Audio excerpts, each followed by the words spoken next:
husband told her that she should be happy that her husband died or she wouldn't have the life she has now, so he got thrown out. I am traveling for work. Kate is stuck at home, working, at 7 months pregnant on modified bed rest. Generally during the week I drop over once or twice to bring her family some dinner. Tim cooks extra portions once a week to share, cheer her up, read her oldest a couple of bedtime stories so that mom can go to bed early and get some sleep. Bert works an office job. Stressful, I'm sure, but during her pregnancy he's been working longer and longer hours. Salaried, not overtime. She's been sad and a bit lonely. Yes, I've suggested counseling. With that for background, this evening she and I were texting. It was about 6-ish, and she got a craving for a taco place near my house and, importantly, near Bert's office. She says she asked him to grab her some on his way home. He says he's not stopping. He's got work at home and she should just DoorDash something close. This makes her extremely sad. She says irrationally sad, but you be the judge, because he used to surprise her with her favorite tacos and now he can't be bothered.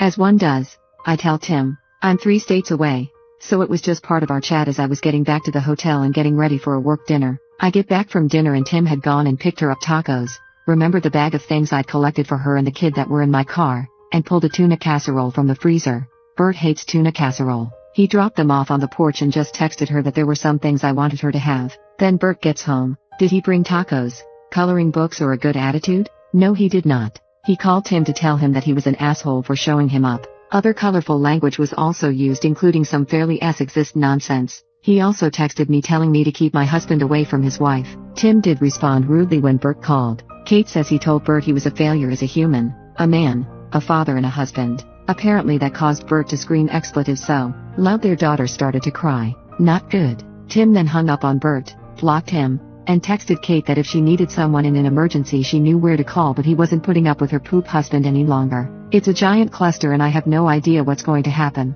My husband feels bad things escalated so much, particularly since their daughter was crying. He feels like an asshole at the moment. Obviously Bert thinks he's an asshole. I think he's a sweet man. What do you guys think? Update. Bert did email Tim this morning to apologize. Bert said he had forgotten I was out of town and he didn't realize that Tim was dropping off the meal train food. It was a weird email for many reasons, but Tim responded politely if noncommittal. Tim hasn't changed his view of Bert in part because of what happened between Bert and Kate this afternoon. Bert also texted me to apologize, but I didn't get his message until after I landed and by then everything else had happened. I've elected not to respond.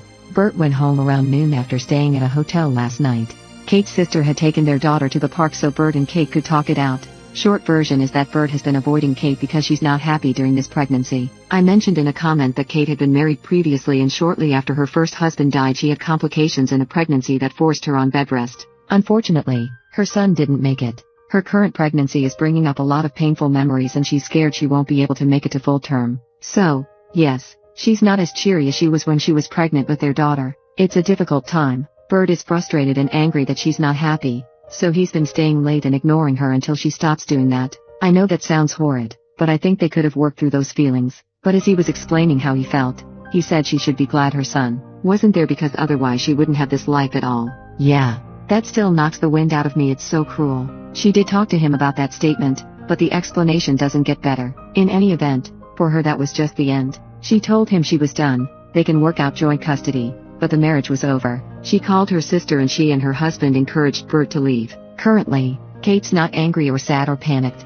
She's just done. Personally, I'm surprised since they've weathered some fairly crappy things including infidelity by him, but I guess that was the line. In any event, her D&D friends are over there for Saturday games night and they are eating waffles. She thought it was important for the internet to know that waffles are appropriate separation food. In terms of her well-being, which many kind souls were worried about, they have a prenup. The house is hers.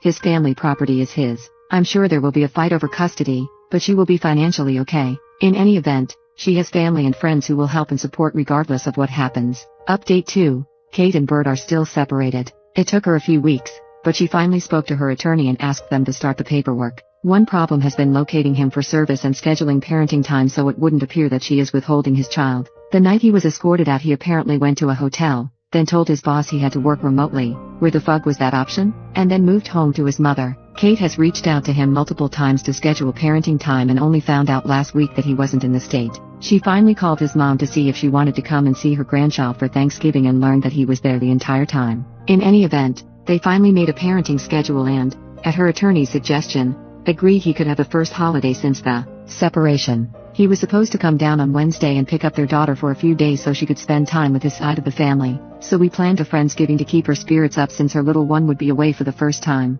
Fun. Not fun, but it's what families do. Anyway, he didn't show. Thursday morning. Still no Bert. Kate was worried since he was supposed to drive down, so she called his mom again. Bert was fine, but didn't feel up to dealing with this. Yup. Heard it myself with my own 2 ears. Kiddo was thankfully still asleep, so she did have the joy of watching her mom have a complete and utterly meltdown. Kate didn't have the greatest childhood herself, and knowing her pa's husband was completely indifferent to his daughter was just too much. She was sobbing so hard she couldn't breathe and then started to have contractions. Then her sister and I started panicking. Had we been thinking clearly, we probably would have remembered that she had BH with both pregnancies and calmly assessed the situation after she wasn't so overwrought. Instead, I panic dialed her OB and we rushed her to the hospital. She's fine. Baby is fine. Kiddo has now more screen time and junk food in 2 days than her mother has let her have in her entire life, because I am not a great babysitter. Kate will be in the hospital for a few more days as her OB is concerned with her stress levels. Her sister's husband called Bert, but thus far he has not made any attempts to do something useful, like I don't know, take care of his own child? So I guess there won't be a fight over custody? A crappy update, but it's been a crappy weekend.